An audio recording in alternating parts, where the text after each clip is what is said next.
Albert Awol, the voice of the jungle, broadcasting on the DVC to all points unknown. If you're within the sound of my voice, you're listening to Welcome Home Podcast on the DVC.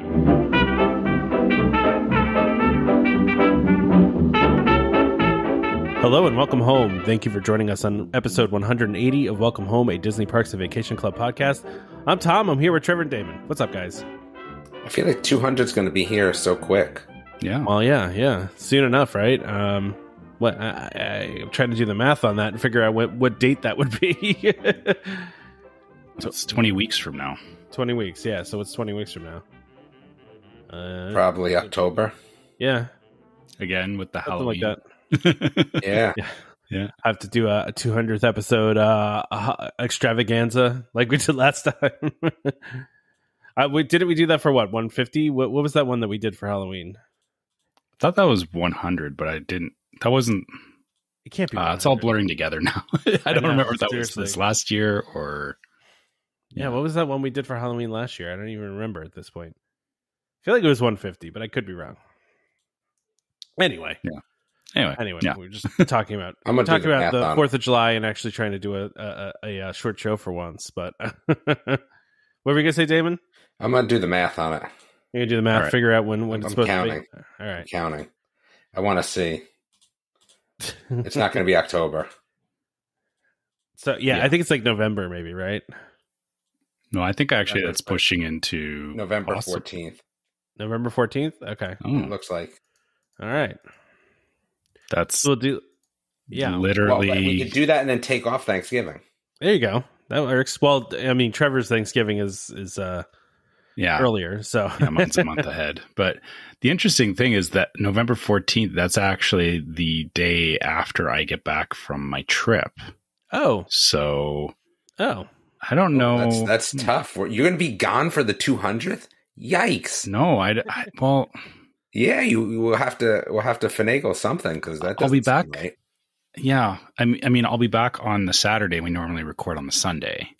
Yeah. So, that would be a blowout, but yeah. Well, yeah, I'd be tired. I think I'll have to ask us to do it later in the day if we're doing that. Yeah, we could make that work. You'll have some jet lag issues. Am I really the next one going to Disney? Yeah, I think you are. Yeah.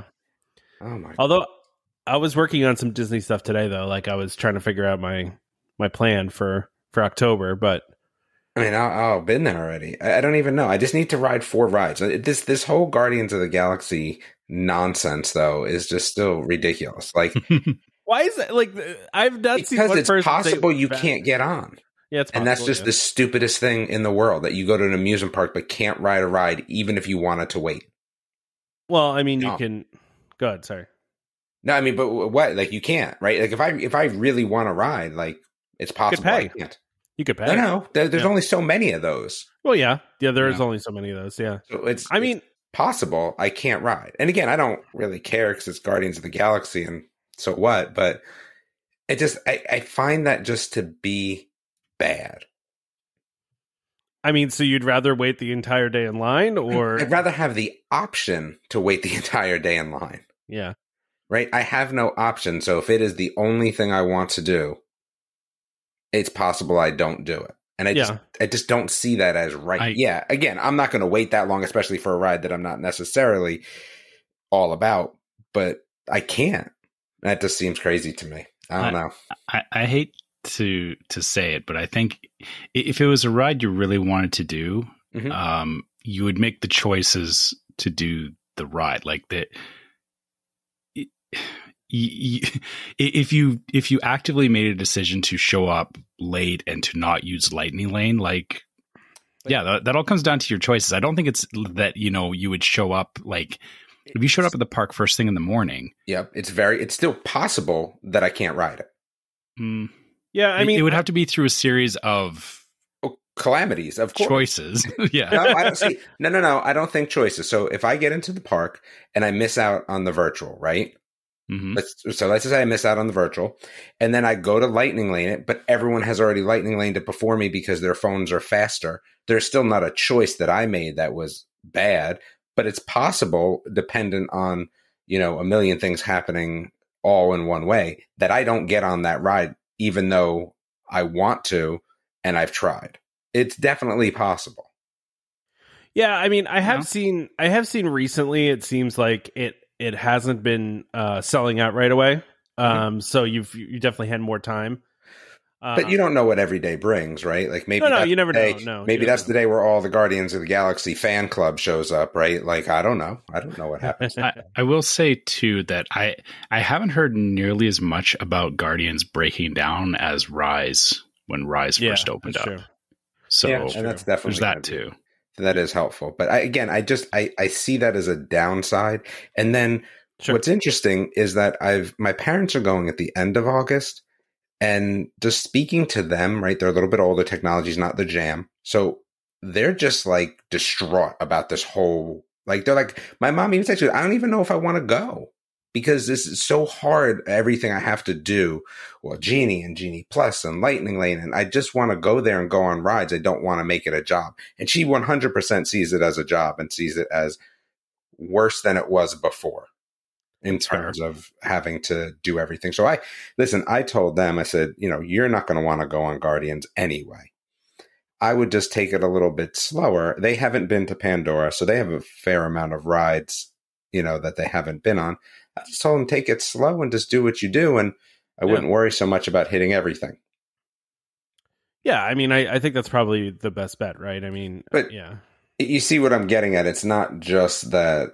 Right. It's a fair amount of people are think this is more work than it ever was. And it's more confusing. And I can definitely understand that because I don't want to have to really worry about Guardians the morning of. Right now I have a job.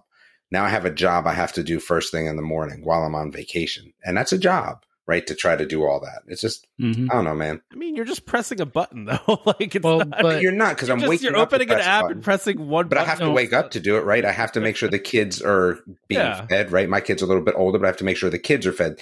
That something's not going on. There's a lot that needs to happen. Plus, what if I just don't want to wake up early? So if I want to sleep in, I'm just beat pretty much. Yeah, I mean, I'm just saying it's not like a difficult late thing to do. It's easy. I mean, it's easy for people that understand technology. The action is easy, but correct. Knowing everything to do. Yes, pressing a button is not hard, but understanding what you have to do is maybe easier for us, but definitely not easy for a first-time Disney person, and definitely not easy for a person that hasn't been to Disney in 10 years and expects it to be the same way. Or, like you said, people that are not, people that don't use their phones regularly. Like, my parents would definitely be in the same boat as yours, Damon. They would struggle with it if they decide to go to Disney. Like, I would basically have to be there with them, guiding them through it. And I'm not going, right? That's the thing. They're kind of going on their own, but they are staying up Boardwalk. So that's always a good thing. So I think they'll be happy there, at least with the ability to go to Epcot. I think that they'll probably end up in Epcot a little bit more as well. But even though my mom is a huge Peter Pan person, so she's going to want to ride that ride. And I just don't envy people that really feel they need to ride that ride because it's a pain. It's just a pain. My mom's the same way about Peter Pan because whenever we've gone, I think. It must be something. It must have just hit the right way with that, the older generation because I'm like, Peter Pan's a cool ride and I liked it when I was a kid, but it's like it's definitely a pass for me. But, unless it's a short line, which it never is. Right. Yeah. That's exactly right. I think I caught it during an after hours event the last time I rode it because it was, like 10 minutes. Yeah. So, and that's definitely worth it at that point. So I can understand that. So I mean, it's been interesting, but we'll be going in August. I think Charles is going. I think there might be some other people down there. It will be interesting if there is. We'll see. Again, I'm more concerned about my trip next week and what we're doing because I kind of forgot that like everything that you do in like Pigeon Forge, you can't just like roll up. I mean, I guess you can, but like you have to make reservations for everything. Yeah, and it was interesting because my daughter never got to do zip lining when it was in Dollywood over the roller coasters and stuff. And it was also in the Smoky Mountains. It was awesome. So I was like, we have a few other things to do. Like, so we're doing our mini golf thing. We're doing the lumberjack thing. And then I was like, Yeah, let me just see how much ziplining is. Dude, it was $600. I was like, that is a big pass for me. Wait, for everybody or per person? Not per person. For everybody. Okay, I was going to say. It's still $600. That's a big ticket for zipline. Big ticket for a zipline, and I just don't think I can pull it off. I said, we got so many other things. The Paula Deen Park's going to cost us like $300, and I just feel like I'd rather do that. All right. So we'll see how it all pans out. But ziplining at $600 was just tough, man. That's a tough pill to swallow, I feel like. So are you actually going to Dollywood or not? I know that was like up in the air one. So no, I don't think we are. I think like I said, we're going to hit 3 mini golfs with an option for a 4th. We are going to do the lumberjacky thing, and then I think we're probably going to do go-karts.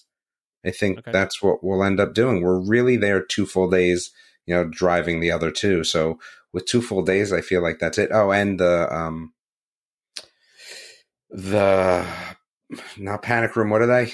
Escape room. Thank you. Escape room. Panic room. I mean, I guess if you don't like escape rooms, it could be a panic room. Yeah. And that's the other thing. So like, I'm looking at the pricing for that, like, and I kind of feel like it shouldn't be per person. Like, I feel like that should just be a, hey, per event sort of thing. Yeah, but it's not. It's always per person. Yeah. Yeah. And that's not cheap. So for 30 minutes, $20, like $20 sounds cheap until you're like, whoa, there's 6 people and it's a half an hour. I can get a escape room for an hour at $20 here. Yeah. I mean, but you're in Pigeon Forge, right? So that just everything's a little bit pricier. Just because it's like it's a tourist area. Yeah, but it does look really cool. So I think what will end up happening is that, I mean, I probably won't do it. I'll just, and maybe I'll just let the kids do it is my guess. Let me save myself $20-$40. That's what I'm thinking. Oh man, I love escape rooms. I would want. Yeah, I don't have this huge interest because either it's going to go one of 2 ways. I'm going to be like, all right, I'm going to learn all about escape rooms and I'm going to go in and just dominate. And then that's fun for nobody. Or I'm going to go in and be like, wow, I'm really dumb. So it's kind of a no-win for me. So I think I'll let the kids kind of just do their thing. My wife and I have done so many escape rooms at this point that there's like, even when we go to other escape rooms, like, it's probably easy. Well, it's not easy, but it's easier because like you learn that there's certain patterns that all of these companies do. And there's certain like things that you need to look for. And, like it's just, you kind of get it after there's you've done fundamentals. For a while. Yeah, there are. Yeah. So, I mean, even though all the rooms are different and all the things that they have you do are different and every one we've ever done has always had something unique to it that's completely different. Like just the more we do them, the more you kind of pick up on these things. So, although we did one where we were on a fake plane one time and we just failed miserably at that one. That one was so bad. I mean, was it bad or was it hard? It was hard, and we were also with randos, right? And wait, hold on a second. What do you mean you? Oh, because there's only 2 of you. Yeah, there's only 2 of us, right? And so unless you buy out the whole room, they just put you with other people. Fill you in. So. Yeah. Oh, really? So how many people do they usually have? Depends on the room. Some rooms are like 6. It's usually like 6 to 10 people, depending on the room. So, see, I'm not about that. Then I didn't realize that. That's an out for me because I'm not throwing my kids in with some people 30 minutes in an enclosed room. So that's probably an out. You may want to actually talk to the company because depending on who you're dealing with, like, so I've dealt with both where like what happened with you, Tom, where we just got filled in with other people. I've also done other escape rooms where it was, I booked in 2 or 3 people and it was just us in there. Like it was time slots. It wasn't them filling in as many people as possible. Yeah. So. It does depend on the escape room to your point. And if you go like midday, like on a weekday or something, Damon, or like on a day that it's not going to be we're going to be over there during the holiday though. Yeah. So it's probably going to be busy. Yeah. They're probably going to try to cram as many people as they can. I mean, but you're right, Trevor, you might want to check it. They might have like a 1 party per room policy. Yeah, I'll have to find out because if it's like, oh, well, if you put in 4 people, then you might get people. But if you do 6, then you're by yourself. Then, I mean, I'll go then. You know what I mean? Like I would go. Yeah. Just not have to. Sometimes they have a price too where you can like buy out the whole room where it's not like, how many more people it would be. You know what I mean? If it was like, if it's a 10-person room and you were booking 6 people, it wouldn't be that 4 additional costs. It would maybe be like 1 or 2 people. You know what I mean? So like, yeah, so I really just depends on the escape room, though. They all do it kind of differently. So Yeah, I'll have to take a look. I mean, our main goal here is mini golf, and it had me watching some YouTube crazy mini golf, and it was funny because as I was watching some of the stuff on YouTube, and a lot of them were in Florida, by the way, it made this top 12 look like stale in comparison to some of this stuff in Florida. And I was like, there's one where you hit a ball and it goes like on a roller coaster. And I was like, wait a second. That seems way better than like number 10 on this list. So I don't know. We'll see how these do. We'll definitely see how these do. But yeah, I'm trying to stick to outside stuff or party only stuff. So, again, we'll kind of see what that means as we go through this. Again, I'm with the kids who don't necessarily care as much. So we'll see how it goes. There was one mini golf course we went to. It was at the Jersey Shore somewhere. I don't remember where, but it was like probably Wildwood. Was it Wildwood? It wasn't Wildwood. I want to say it was probably more closer to like Tom's River area, like that kind of place. I don't remember where it was though. But anyway, it was like a mountain, right? And towards the top of the mountain, one of the holes, it was you hit the ball directly into water. Yeah, I've seen. And there's like a river, and then the river has like a bunch of different forks, and depending on how it goes down the river, and eventually gets to the hole. And it was long. It was like a really long river, but it was so cool. It was, just different. That kind of stuff is always cool. So yeah, I think that this also has this thing where the last hole is like you can like get a +2, -2 for the course sort of thing. Which is like also skee ball, depending on where you get it, what hole you get it into, kind of thing. I think it's either that or it was a spin or like Wheel of Fortune. I don't even remember. Oh, okay. Yeah. So we'll see how it goes. But I'm excited to play some mini golf and kind of try this new place we've never been before. Because normally we stay in Dollywood, but there's no real benefit. Well, first of all, it was more expensive and it was booked, but there's no real benefit if I'm not going to Dollywood. Yeah. Yeah, it makes sense. Yeah, so we'll kind of see how it goes. Okay. All right. Well, we talked for 17 minutes now about nothing that's on our rundown here. So let's get into it. Let's start with some listener questions. I just don't know how many times we can answer the same question, though. You saying we answered this one before? At least twice. Have we? Okay. I think we have. Yeah. Well, we can skip it then if you want. We can go to Kevin's question, which is ridiculous. Okay, let's go to Kevin's. This is a really good tough question here. So Kevin said, "Would you rather lick the handrails on all of the switchbacks for Rock and Roller Coaster? What are switchbacks? The queue lines. Yeah, the queue lines, like the handrails that separate the lines." Why are they called switchbacks? I don't know. That's just what they're called. Called? Okay. Or ride It's a Small World from open to close on your firstborn's wedding day, causing you to miss the festivities. I think the thing is here is I don't even care about the small world portion. You're pretty much, am I licking those or missing my kid's wedding? I mean, I guess I'm licking them. I mean, how could I not? If it's just the It's a Small World part, I choose It's a Small World, right? Like, it's when you add in the firstborn's wedding day. The part absolutely. That I think that would be, yeah, that would be definitely, and it would be tough. Like Rock and Small World from, dawn to dusk is it would be tough. I think that's better. I think the wedding part causes it just to really just go that one-sided. But if you just told me lick them or Small World from open to close, here's the thing. What if you started out and you were forced to start out on It's a Small World?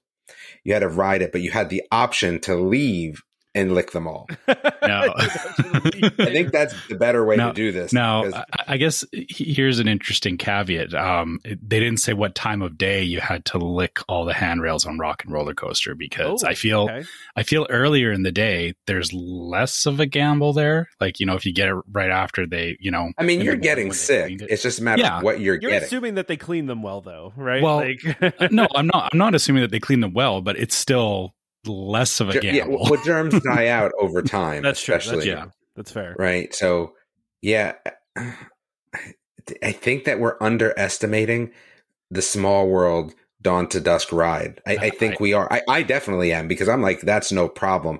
And I think it might be a problem. That's a monkey's paw thing. You think it'll be okay. And I think you would get maybe 4 hours into it and... Well, yeah, because you're talking about a good solid 12 hours. Yeah, at least. And do I get bathroom breaks? And is it playing like? again, if it's just constantly playing and even during the bathroom breaks, like I'm still hearing it, that might be enough to make me start licking these switchbacks. See, I feel. Go ahead, Trevor. I was going to say, I feel that, this is all like, if you could find like a 10-hour loop on YouTube of Small World and see how far you get into it before you shut it off. Well, it depends on what else I'm doing, though. If you're telling me I got to listen to it while I'm doing other things, that's okay. If you're telling me that I got to just listen to it and don't do nothing else, I mean, that's tougher. Well, but you could be on your phone writing Small World. Yeah. Hey, I don't know. I think, you really shouldn't be, right? So I want to be a good patron of Disney World. I don't think I would be. You just sit there politely. Yeah, you just got to sit there. So so that makes it harder, though. So let's just say that those are the caveats. Like, you have to listen to it on a set of AirPods while you use the restroom. You're only allowed to use the restroom so many times a day. You can't do anything or talk to anyone. You ride it by yourself in the middle or lick the switchbacks. That's tougher. Yeah, I'm not missing my kid's wedding day, so that one's just off. Yeah, but I think we can take that out. Yeah, if I'm adding questions? I'm moving questions. Man, why are you moving that question? I've been trying to do a thing recently when a question pertains to a news item, putting it with that news item so we could talk about the news item first and then answer the questions. Does that make sense? That's a little. But where is it? Am I going to make it to there? Yeah, it's the next topic. It's literally that's fine then. It's the DVC rumor. So don't worry, we'll answer it. I promise. But I was going to say, I think my problem with the Small World thing is not the song. It's that and I'm not even that tall, but I know that every time I've sat in that Small World boat, like my knees have hurt from sitting in that. Like just because I feel like it's not a lot of leg room. That would be my problem, I think. But you're on the boat by yourself. I mean, if you're on the boat all by yourself, yeah. Okay, if you have a whole row, then okay. Yeah, because you're riding it by yourself, so you can't talk to anyone. That's you're not allowed to even speak to anyone? No, absolutely not. Who are you talking to? Here's the question, though. Does this include? I mean, are you getting right back on after every time that you're not getting off at all? You're not getting off. No. So it's not even like you're not even waiting in line at any point here. No. You're just riding this thing. Bathroom breaks only, and there's a limited amount of them. All right. I mean, that would be tough. Yeah. It would be tough. I mean, are you allowed to take a nap? No, you can't nap. No napping. Okay. No. Yeah, okay. I would not take that. I still don't want to lick the handrails, though. I would gamble on, get there at rope drop and lick all the handrails at rope drop. But I mean, what are you getting from licking handrails? Like, what do we think we're getting? And I mean, all sorts of things. I mean, okay, you got a cold. Okay, those are on the agenda. Yeah. I mean, you obviously have some sort of strep throat has got to be involved. I mean, maybe a flu, norovirus. I feel like, or norovirus. Yeah. I think that's probably the top one. I feel like, yeah. There's a lot of things. You could probably get mono and a few other fun ones. Yeah. Gosh. You just think of how many people don't wash their hands after using the bathroom and then go and touch the switchbacks. Ugh. Double down on that vitamin C before you do it. you do some packets of emergency. Yeah. Oh, yeah. I'm good. You're more talking like Tide bleach sticks at that point. Yeah. Well, here's the other thing, though, Trevor. Like, if they just clean those switchbacks, now you're licking whatever chemicals they use to clean those handrails. That could be just as bad, right? Yeah, you're right. I guess, I mean, the hope would be, they clean them the night before and it would have time to at least sit. You're still licking the chemical off. Yeah. Yeah. Okay. Well, I mean, there's no good options in here. And Kevin, you have a truly interesting mind to come up with such a scenario. Yeah. It's not something I would have ever thought of. Okay. So do you want to do Dan's question now? Yeah. Sure. So Dan says, I've spent a few days this summer at Six Flags now, and there's strangely a high number of people wearing Purple Rain album cover shirts.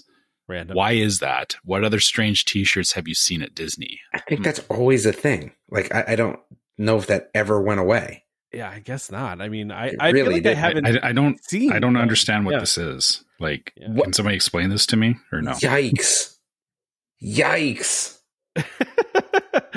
I don't feel like I've seen these shirts though either, Damon. Like, what is that? What is like? I know what Purple Rain is, but why? What is the bearing on that and Six Flags? Nothing. It's just he's saying that like people wear Purple Rain album cover T-shirts. They always have. I don't think that's anything new. He's just saying that he's seen a lot of people wearing them at Six Flags. So just because it's Six Flags means nothing. I've seen a lot of people wearing them at the grocery store, right? Yeah. Like that part doesn't matter. I just think that I don't think Purple Rain is ever out of style. So I don't think that's surprising. Like it's not, that's not surprising to me. That's just a thing. I feel like we've had the T-shirt discussion before on here, just about like the random shirt. Like I mean, I don't know why people are still doing the shirt like most expensive day ever. It's like, how many people are going to do that shirt? Like everybody. I mean, I've seen some like, was it some sort of haunted river country stupid shirts sometimes? I mean, listen, we got a lot of compliments on those shirts, and I got, on my Muppet shirt. Came out really good. I wonder if the new shirts are going to hold as much sway. I don't know, man. I think we'll have to see. Yeah, I think the new shirts will hit with, maybe not with the same people that hit with Haunted River Country, but they might. I mean, we just need to sell enough that we make our money back so we can do a third shirt. Everyone needs to think about that. Yeah. Fun shirt 3. Well, and this shirt is I'm not going to give away what it is, but we're hitting the same nostalgia button, right? Like we're still hitting that same thing where it's. I mean, I don't know if as many people are nostalgic about the thing that we're doing than River Country, but I don't know. But I mean, how many people even knew about River Country? Yeah. What? A lot of people didn't knew about River Country. I bet you if you went to Disney right now and asked, I bet you half of the people don't even know what River Country is. If you just went randomly down a line. Yeah, that's fair. Yeah. That's fair. Yeah.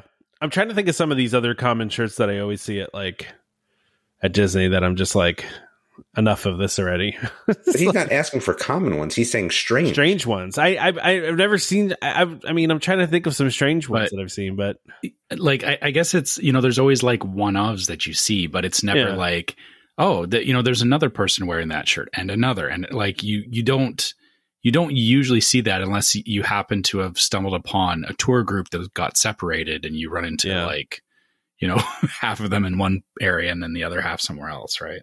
I mean, I've been debating for my October trip making the matching shirts, like the family vacation ones, just to make my family wear them, because they won't want to. Just because I think it'd be funny. Like we've never done that before. That's a lot of effort. Yeah, no, it's a lot of effort for trolling them. Yeah, no, I know. I'm aware. We'll see, though. I mean, that would be something I would totally do. Yeah, right. You should. Damon, I'm surprised you haven't done that and made your kids do that. My kids are bigger than me now. I don't know if I could do that anymore. They could outnumber you. Yeah. There passes a point where you can't forcibly tell them to wear the shirt. No, definitely not. Anything else with T-shirts we want to talk about, or we want to move on to this rumor? We'll come back to T-shirts later. Okay. Yeah, let's do that. And actually, let's see here. Don't do it, Tom. Don't do what? I don't know. Whatever you're doing. Whatever it is I'm doing. He's moving stuff around again. You know what? Sometimes I like to move things. Okay, so Chris actually turned... Wait, did you delete something? No, just move something. So Chris actually turned us on to this. I actually had not seen this rumor. I don't think you guys are in a lot of Disney groups anymore. I actually dropped out of a bunch of them just because I know, but I saw this one, but I ignored it because it, But okay, yeah, let's get into it. So there's a rumor that DVC is going to start a big rumor. Yeah, it's a big rumor. It's going to start offering a paid member perks program. And so I'll credit the site that we got this from, which was DVC Fan, which has some of the stuff on there. And essentially what they're saying is that basically they're going to have a program called Membership Magic Diamond Level, which members can opt into, and this new level of membership extras for a yearly annual fee. Now, whether that's per person or per contract, I don't know. I would think it would be per person, maybe. I don't know. Better not be per person. Yeah, I hope it is. Please, per person. But the rumored benefits would include enhanced park access, priority room upgrades, exclusive ticket offers, premium offerings on Disney vacations, expanded access to members-only spaces. I hope it's per person per vacation. So like it's not like a yearly, but this is a yearly benefit. But think about it. If it's per contract, everyone's going to do it. So it's worthless. Yeah. It has to be more than that. But how would you do priority room upgrades? Because you're already like, it's not like you're going to suddenly like, they can't just change the point values. Because they don't need to though, because you know as well as I do, even like, look, Katie posted, right? There's certain rooms in the same point structure that are better. So like, they're going to start. You mean like view wise, or you mean? I think so. Yeah. So they're going to start splintering that out if happen. Yeah, you don't pay you parking lot level.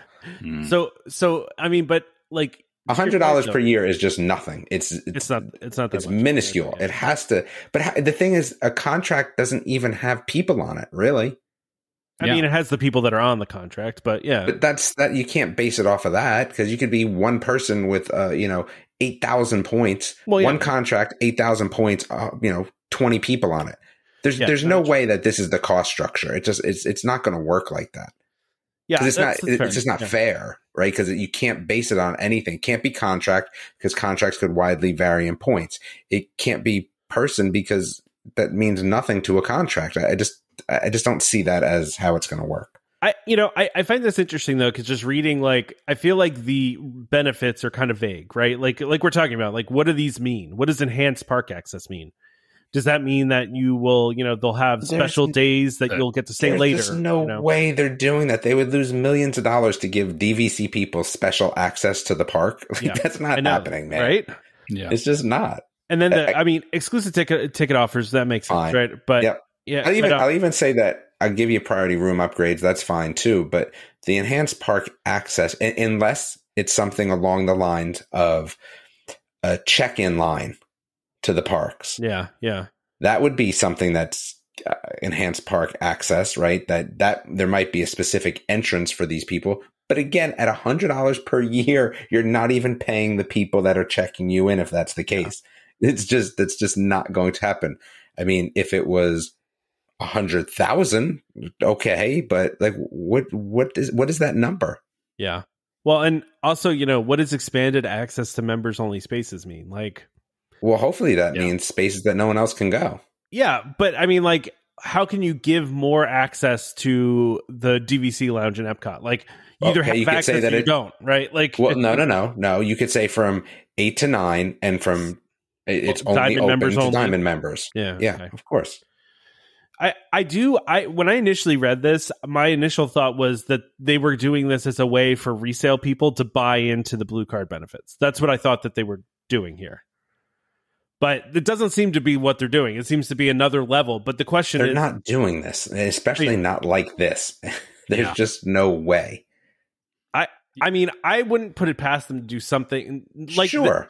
To what you're saying, like this, I don't see it. But I could see them doing something... I would agree with that, but it's just not at that price point. Yeah, there's just no way. So I can make an argument for all of this stuff, right? Say enhanced park access would be a line, fine. Priority room upgrades are in the same class, better room. Exclusive ticket offers, that's easy. I don't even need to think about that. Premium offerings on Disney Vacations is so vague, I won't even touch that. And expanded access, like I said, you could give hours where only those people can go. I get all that, right? It's possible. Could be, totally wrong on every single one of them, but it's doable.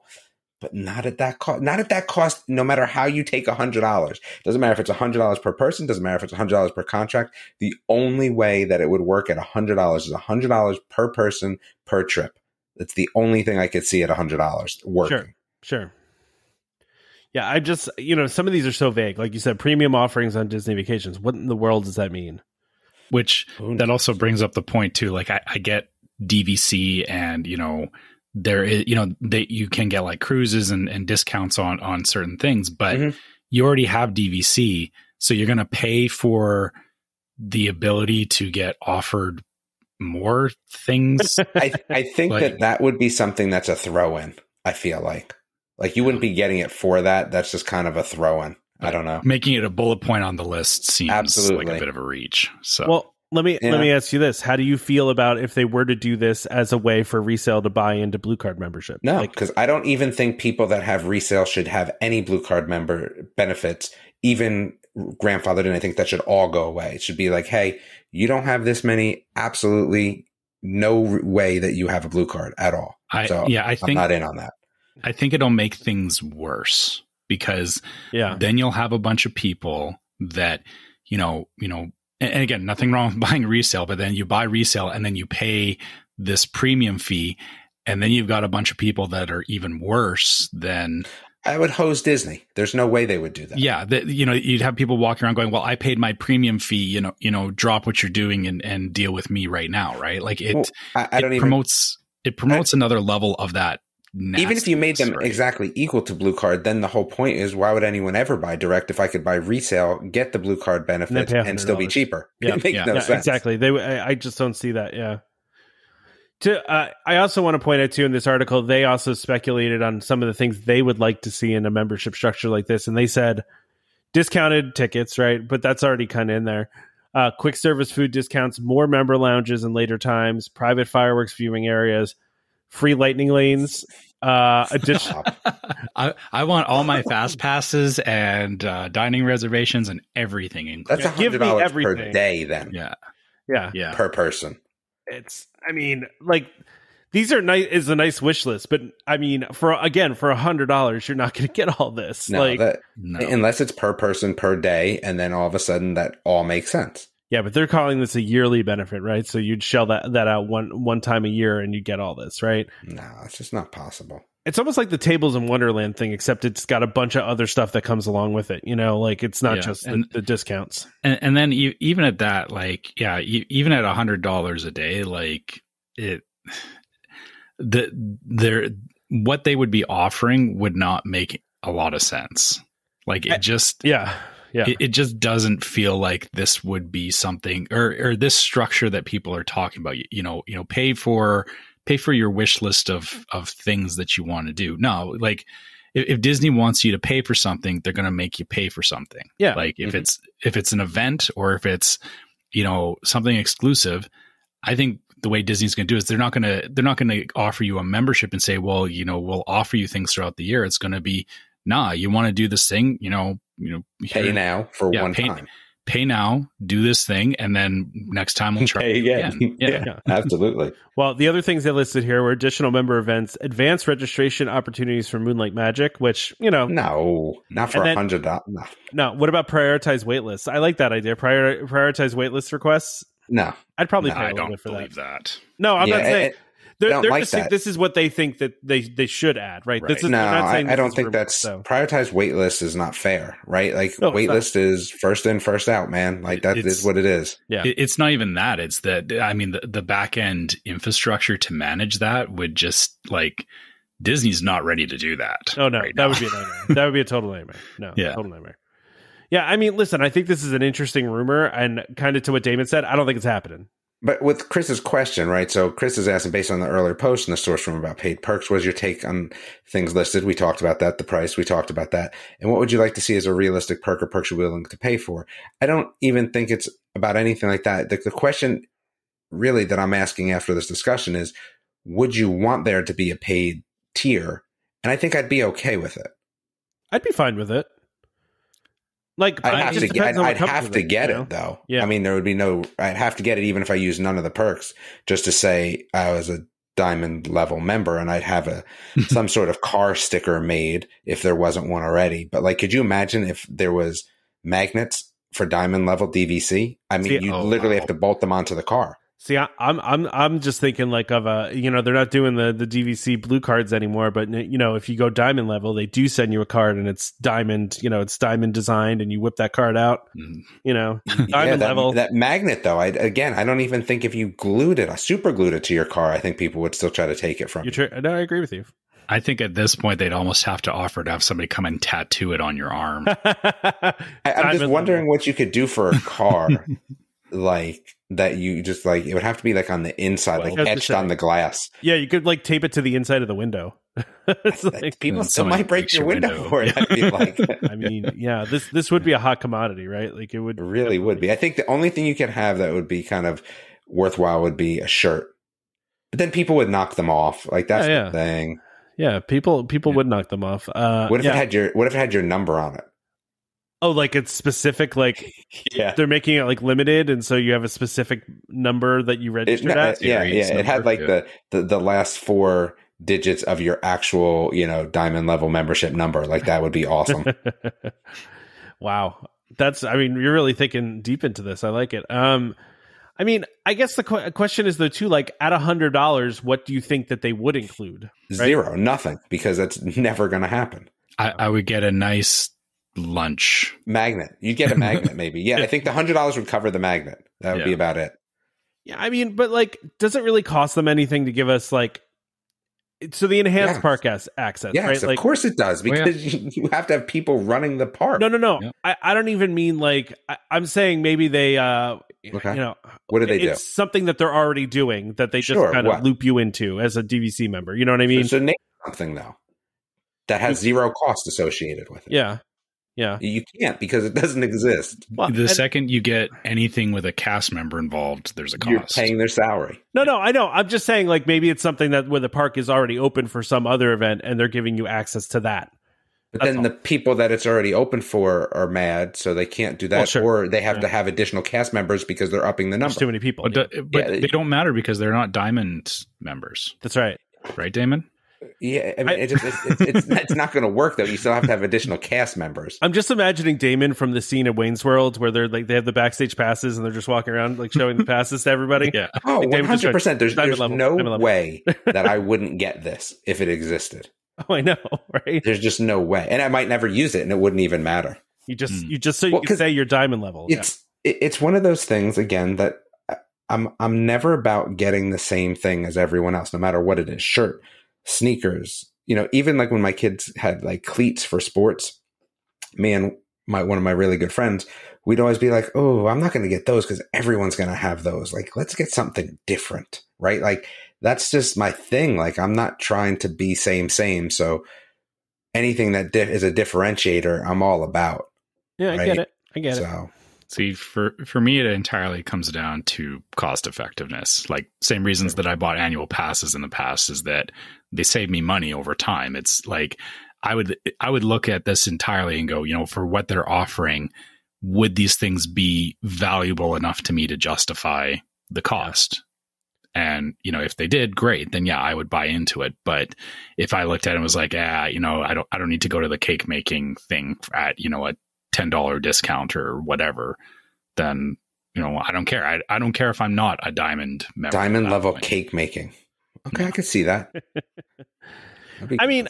I could see them doing this and doing something like I mentioned, similar to like Tables in Wonderland, right? Where they give you like 20% discounts on certain things, right? Like they just give you a discount as part of you paying for this membership. Is there a Tables of Wonderland elite Facebook group? I'm sure there is. They're not selling it anymore. I still don't think they're selling it, but probably.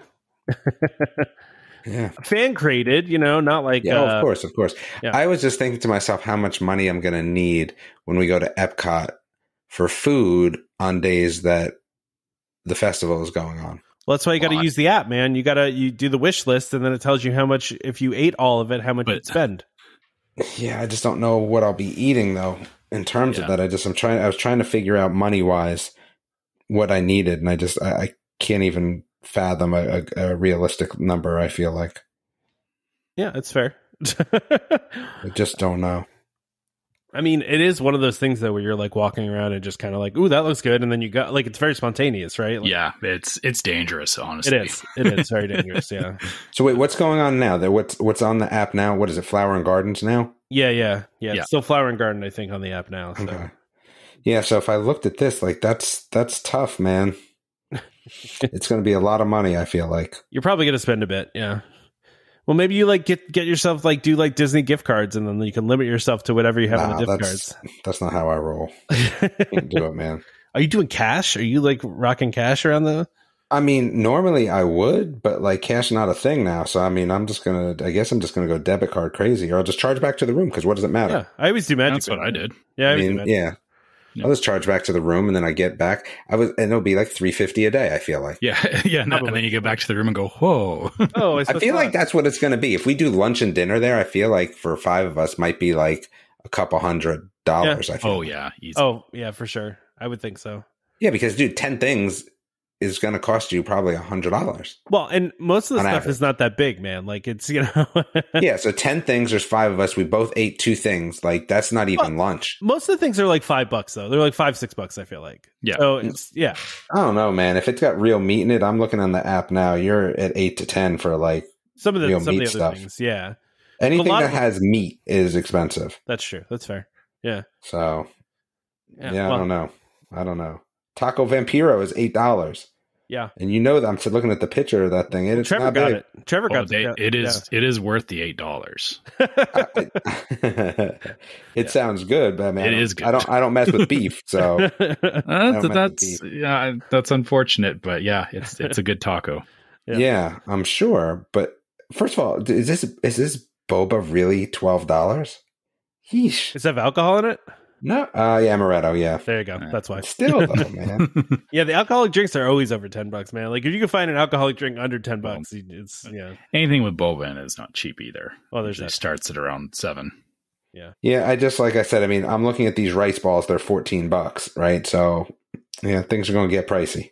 Yeah, it definitely will. But yeah.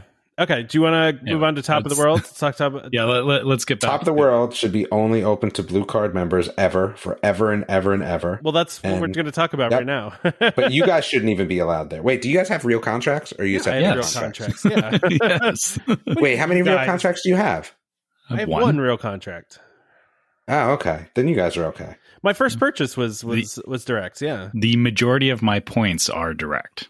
Yeah. Okay, then that's, I guess, okay. I guess okay. Well, if you're staying on your fake points, you shouldn't be allowed there, though. If any part of your days are fake point days, you shouldn't be allowed up there. This is not a helpful conversation when our ad is about to be DVC resale market, but everyone knows the way I feel. Yeah. That's I can't help that. So, Top of the World is reopening July 8th. When it reopens, based on what we've seen, it is going to only be for Blue Card members. No longer are non-Blue Card members allowed in the space. But we're still in the rumor area, right? No. This is confirmed. This is real. This is confirmed. The Blue Card, but this is happening. So Blue Card only is real. Yep, it is Blue Card only because they actually say beginning July 11th, lounge will be available most nights from 6 p.m. till midnight for fireworks. Only members who qualify for membership magic will be eligible to utilize the lounge going forward. So there you go. I'm good with that. There should be more of this. Yeah. Apparently, it says DVC owners must present their digital ID card containing DVCY notation. Wait, can only Blue Card people go in the Epcot lounge too? Yes. Yeah, that's a Blue Card benefit as well, yeah. Yeah, there should be more of that stuff, man. Well, it's pretty. I mean, Top of the World was really the only thing that was left that was not a Blue Card benefit for the most part. Okay. So, I mean, they pretty much have gotten rid of all of the. I don't think Top of the World is as big of a benefit as the Epcot lounge, to be honest with you. Because I mean, am I even I've been there, but am I going again? I don't know. I think I'm gonna go on my next trip to at least to watch maybe to watch the fireworks one night, just because we're gonna be there for so long. We'll probably watch the fireworks at least once in the park, and then maybe we'll do it once there. But I don't know. It's gonna we'll have to see. It's one of those places you can just pop into though if you want to. Yeah, but it's kind of I think the thing that why it's not as good as the Epcot lounge is because it is kind of out of the way. You have to actively decide to leave Magic Kingdom and go over there if you want to watch fireworks, which it's a bit more of a hassle, but yeah, I get it still, it makes sense as a perk. Now let's talk about this event stuff that they're talking about. So good. Do you want to talk about Yeah, so they're going to be offering the Villains Lair event, which it's a private viewing of the Disney Enchantment fireworks. It has appetizers and cocktails, and it starts at $160 per person. That's pricey. Yeah, which includes tax and gratuity. Oh boy, no. Well, there's also going to be villains there, right? There's going to be characters there too. It says so. Yeah, that's tough, man. That's still five people. So you're telling me pricey, that I gotta pay $800 to hang out in the lounge to see Jafar. Yeah. No, I'm out on that. I'm not doing that. That's for people that want to be bougie and do stuff. I mean, it's literally just appetizers and cocktails. Yeah. I mean, and Jafar. Yeah, for a lounge that I can get into for free 3 days later. That's just for people that want to go early, right? Like, I mean, it's cool though. Yeah. But is the villains thing going forward, or is it just for this event? Don't know. Maybe they're feeling this out and seeing what the reception is to it. Yeah, because I mean, I don't. Did they even say? I mean, I'm just trying to look back through all this, but I mean, they said it seems our Disney villains briefly settled in while the lounge. No, it has to, because what you wrote here is from them directly. It says it will return as Top of the World Lounge, a villain's lair. Period. Okay, so they're just going to call it that from now on. No one's going to call it a villain's lair, but you know. Oh, I might. So you're just going to call it that from now on? Yeah, from now on. Let's go to villain's lair. I mean, that does sound cooler than Top of the World. Yes, absolutely. Fair point. Yeah, man, I'm not doing this event. I mean, like, I'm just not. Nah, that event that's a lot of loot. It's pricey, man. That's pricey. But I'm glad the lounge is coming back. And if you have, like, I'd have to be able to pick who I want there. Like, if I got like Glom Gold and like my pick of who I wanted as villains, maybe. But that would be about it. No, I think you're gonna get the basic villains. Yeah, There's gonna be like Maleficent. Anything. Yeah, Maleficent, Jafar. All right, so if I could pick 4, I'm gonna go. Let's see, I go like Glom Gold, obviously. Who you want to be there, or who you think to be there? Okay, I don't know who I want to be. Who I pay that money for. Never even been. But that's what I'm saying. Yeah, that's what I'm saying. So if you tell me I got to pay that much money, I want Glom Gold. Mm-hmm. I want Bill Cipher. Yeah, that'd be cool. Yeah, but I feel like it would be cheesy and cool at the same time, because like it's not like it would be like Mike Wazowski. Yeah, exactly. Yeah. Let's see, who else am I getting here? Gummy Bears villains are just not cool enough to like really want to see like a gargoyle. Like, have we seen like gargoyle villains? What's the mean lady in Gargoyles? Demona? What's her name again? What? Yeah. Demona, yeah. Have we seen her ever? Nope. That would be cool. I'd take that. And then I don't know who I'd want for my 4th one, but that would make me pay. Yeah. I mean, but you know what we're going to get, right? We're going to get Maleficent. Yeah. You're going to get Gaston. You're going to get the evil stepsisters. You're going to get, I don't know, who else do they usually use? You probably wouldn't even get like Hades or anyone like that. No, you're going to get the basic, right? I feel like that's what it's going to be. Because I'm just trying to think of who they typically trot out because it's always Maleficent, right? There's always. Dude, I feel like Jafar is there too, though. Yeah, Jafar. Yeah, no, Jafar's in. Yeah. Maybe. I think they would do Oogie Boogie. I don't know. No, I don't know. Too specialized for other things. I was just gonna say it's too Halloween, right? Like it's. Yeah. I mean, I think those would be like the big ones, right? I mean, I was gonna say Cruella, but I feel like you don't really see Cruella in the parks ever. Oh no, you do. Or she's in Disneyland a lot. Yeah, that's true. Yeah, I mean the evil, the queen. Yeah. That could be one. You're right, Damon. The problem is that you hear and go, ooh, villains, that would be cool. But then when you really think about it, all the villains that to meet are not the interesting ones. Absolutely. The interesting ones. Yeah. Okay. Well, I guess we'll find out. I mean, I know, Damon, you want it to be blue card only. I do kind of feel bad for the non-blue card people that they don't have access to this anymore, but I'm not shocked by it. I kind of halfway expected that they were going to do this. So, yeah. And I'll tell you the truth, based on like kind of what we're seeing, I'm not going to be surprised if that's just kind of the message go forward.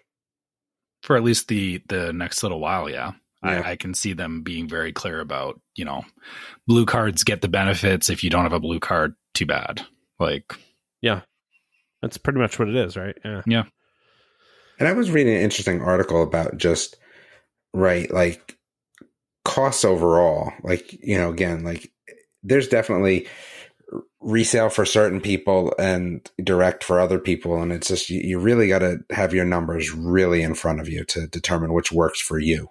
Yeah, sure. And, I'll be honest, the longer things have been going on here, the more and more, like we've talked previously about, would I sell my contract? I'm becoming less and less inclined to sell my direct contract because of this. Sure. Yeah. Well, that's what they hope, right? So I guess Disney wants that. You know, they want to keep people direct because it makes them more money because they don't make money off the resale market. But it's kind of interesting that we look at it and go, oh, they're doing more blue card stuff and it's good, but at the same time, it is definitely making that rift a lot bigger. Oh, for sure. And it's really dependent on what you're doing, right? If you're never going to go to the top of the world and you're never going to do this and you're never going to do that, then it's a different ballgame. It's dependent on what you do. And I think what you that's value. why. Yeah. And I think that's why it's great that you have the opportunity to talk to the DVC resale market and ask them questions. Oh, look at that. What a transition, Damon. Look at this. Wow. All right. So let's go ahead and do our ad for DVC resale market then. How's that sound? With that lovely transition that Damon just did. I like it. All right. So DVC Resale Market, a World of DVC company, is the leader in the DVC resale industry with 13 former Disney Vacation Club guides and 3 former Disney Vacation Club quality assurance managers. If you're thinking of buying DVC, browse the largest selection of DVC resale listings anywhere with DVC experts on hand 7 days a week to answer your questions. If you're thinking of selling, turn to the friendly professionals at DVC Resale Market, where over 98% of listings sell within 30 days. In 2020, DVC Resale Market helped over 3,600 families join or add on to their memberships. Go to dvcresalemarket.com or call 1-844-DVC-PROS. That's 1-844-382-7767. And when you speak to them, be sure to let them know that Welcome Home sent you. All right. Did you guys have a chance to look at this? This is the only thing I care about for the rest of the show. I'm just letting you know that, like, after this, I'm done because I can't talk food anymore. But this, and the way I feel about the Christmas party. So let's start with the headline. Yeah. Disney patents tech for a robot Sherpa that could transport Disney park guest items. The idea behind this is, it says the patent shows a robot with cameras that would help it navigate crowds and a mobile app guests would use to recall and lock their mobile storage unit. The storage compartment would be detachable, so it can be moved to a different mobile unit if need be. So it's a mobile locker that I guess people would use in the parks, and it's like whenever you need something, it would suddenly just come rolling over to you to give you your stuff. Well, at first I thought that this was like it followed you around the park, but it kind of seems like it's more of like it just maybe like when you're in the front of the park, you put all your stuff in there, and then when you want to get your stuff, you push a button on your phone, and then it finds you in the park, and you get your stuff, and then you send it back to where it was. It's definitely not going to follow you around, but I mean, there's no way that works. Like, there's no way that it's going to work. Is that what you're saying? No, like there's the crowds at Disney. Could you imagine, dude? First of all, people are totally drop kicking them without a doubt. Like, if it's in your way, it is totally getting drop kicked. The pictures they have, it has screens on the side. Listen, Gorilla Glass or not, that's getting drop kicked if it's in somebody's way. Yeah. Someone's going to be grumpy, and this thing's going to be in their way, and they're just going to like full on boot it and knock it outside. So I'm in the middle of the parade crowd, and I hit the recall button. There's no way that the thing's getting to me. Oh my gosh! The amazing thing is they filed this patent in 2019, by the way. So this has been floating around. So why is this coming up now? Because it finally got approved. Oh, okay. They finally got the patent on it. That's why. I mean, no, I just don't know how it's going to be used unless I just don't get it. I love the idea and concept. Like, I don't want to hug my, lug my stuff around all day. I would love to just throw it in a locker and have the locker come to me. That'd be amazing. Now, here's an interesting idea on that. Not this robot Sherpa thing, but so kind of the same thing where you put things into a locker and the locker can be moved around. Yeah. But what if they actually had stations around the park where like, there was lockers in different areas, and if you put your stuff in a locker in one area, they have, something going through back rooms and networks and whatever. Like a robot sort of thing that one might describe as a Sherpa? Well, you can even do this. You can do this that way, Trevor, right? Yeah. But Trevor, think about it. What you're getting at, I kind of wonder if maybe that is the idea. Maybe our thought of it coming and finding you, maybe it's not. Maybe it's what you're saying. I'm thinking, more like the pneumatic tube system that Home Depot used to use way back in the day. you're thinking you do it with these robots instead. So like you're like, hey, there's 10 points in the park. I'm going to be at 8. Come bring me my stuff there. And then the robot does its thing without actually ever interacting with guests. It's all, either backstage, underground or back. That might work. That would work way better because and that to your point, Tom, like absolutely, like we have used the lockers at the front of the park and they're great. Like, Except it's nice to go back to the front of the park. Yeah. And that was the thing is like, oh, you have to make a really like clear decision. Like, okay, it's, middle of the day, we're going to, put jackets away or whatever. So you make that trip back and then you don't go back there until the end of the day. Right? Or you're sending someone that loses on rock, paper, scissors. well, usually it was me because, I'm the dad and I can move faster. So, well, to your point, though, I'm just reading the actual patent. It says the mobile lockers can be recalled by a customer to either the customer's location or to designated locations at the venue. So that's kind of what we're saying here. Designated location. That's like a station, right? And I think that would work really well, actually, right? Like you just have like a little station. The customer's location, it just seems going through the park. Yeah, that is wild. Like I can just imagine these, like the little Amazon. And how many? Yeah, like, how many of them could you have before? They Westworld us anyway. Like, take it over. some poor person getting run over by. All it's going to take is one person getting knocked over by them, and that's it. I mean, I do love this idea though, because I mean, you. As someone who takes a stroller to the park at this point, right? Like, we keep a lot of our stuff in our stroller. But that is your robotic Sherpa at that point. It is, but like, there's no security involved, right? Like, somebody could just steal all my stuff if they want to. They got some good stuff now that you could find for like securing strollers and stuff. Yeah, no, I mean, you can. We had a tile tracker that I hid on our stroller in case anybody stole the whole stroller. That you could do that. But I mean, I'm just talking about stuff within the stroller. I just feel like you're putting your stuff in the hands of, just hoping people are honest and don't steal your things. Yeah, I mean, you can get all those different locks for bags and stuff like that, but you're right. You're still in the hands of the masses at that point. Yeah, I mean, I would, this would be a cool. I'm kicking this robot though. I'm definitely at some point kicking this robot. Like, I'm looking at it now, and it literally looks like something that like some sort of like 9th grade science class could make. Like, you know what I'm saying? Like, how is it not cooler looking than that? Well, I mean, this is like a prototype, right? Like, so I was just thinking to myself, Damon, as you were saying that, if they're just all Wallies. Yeah, that's what I was I was literally just gonna say, what if they just made them be Wally? Like, what if they designed them to look like Wally? That would. What if I saw 2 Wallies at once? Like, that's not good. I should never see 2 Wallies at once because I can't see 2 Snow Whites at once. Then I can't see 2 Wallies at once. No, you could put Wally with like a mass-produced robot, though, right? No, these are they're all just droid units. That's what we're getting. They're just droid units that look like Wally, or no? No, we're like the little the little ones look like Star Wars droids. This thing legit looks like the what are those things called? This looks like a Jawa thing. Don't they have something that looks almost exactly like this? Flashlight eyes. The sandcrawler. No, not the big sandcrawler, but I feel like you're talking the little robot. I was thinking the one that was on the Star Destroyer. There's those little ones that go around in the hallways. They seem a little too small, though. Yeah, but I mean, this seems like a bigger version of that, right? Maybe. It's interesting though, because like looking at the pictures of just the unit, it looks bigger than it is. Because like if you look at the last picture of the woman standing next to it, like they look small. They're like knee level, right? Like they're pretty small. I mean, I don't know. Which again, that is why that's such a bad idea, because somebody is going to trip over this thing, or somebody's kid is going to get run over by one of these things. It's I love the idea, right? Like, I mean, I do like the idea a lot. Yeah, I mean, I think it's funny too, because the article that this came out of, like, there's a guy that like a theme park consultant, and he has a quote, and he says, I can imagine a Disney focus group where mom said it would be really nice if they didn't have to lug that shoulder bag around in the park all day, and it's a hassle to check the bag in at thrill rides.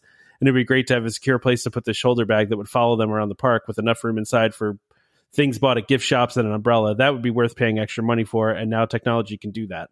That's huge, though. Yeah, it is. I mean, that's huge. Then all it's going to take is one stuffed animal in a bag, and like. Yeah. And again, think of how many people having these follow them around the park. Like there's. Well, it's a diamond level only. That's all. Right. You can't get them unless you're diamond level. I mean, is it any different though than pushing around a stroller though? I mean, absolutely. I mean, there's all sorts of obstacles in the park, right? There's the strollers, there's the scooters, there's, there is, but I mean, at least there's like somebody some intelligence behind it, maybe, hopefully. Yeah, I feel these are just far more dangerous because, at least a stroller and whatnot, that, somebody, regardless of, some people aren't always paying attention, but you have somebody controlling it versus if this is just a little autonomous robot and it's at knee height, like, oh, dude, everyone's getting ACL surgeries because robotic Sherpa's taking people out. Do you know how many times I've gotten wrecked in the ankles though by scooters and strollers while I was at the parks? Like, I've gotten hit many times. Yeah, I had my sandal taken off once by a wheelchair. And how many times did you get apologized to? Never. Definitely not 100%. Never. Well, maybe the robots will apologize. At least they'll be programmed to just say sorry. Yeah, I mean, it does say that they have a speaker and a microphone on there so you can give them commands. So, they just look like so like 1980s. Well, this is a prototype. I know it's just a patent, but like, come on. Yeah. I'm now also thinking about that area by the Jungle Cruise where there's all the stairs. And just how are they getting up and down stairs? Yeah, not. Like obviously it couldn't get down into that area, right? But it would just be funny if somebody recalled it outside the Jungle Cruise, and you just see this little robot bounce down the stairs. That's what I'm saying, though. There's so many places that I don't think it can get to.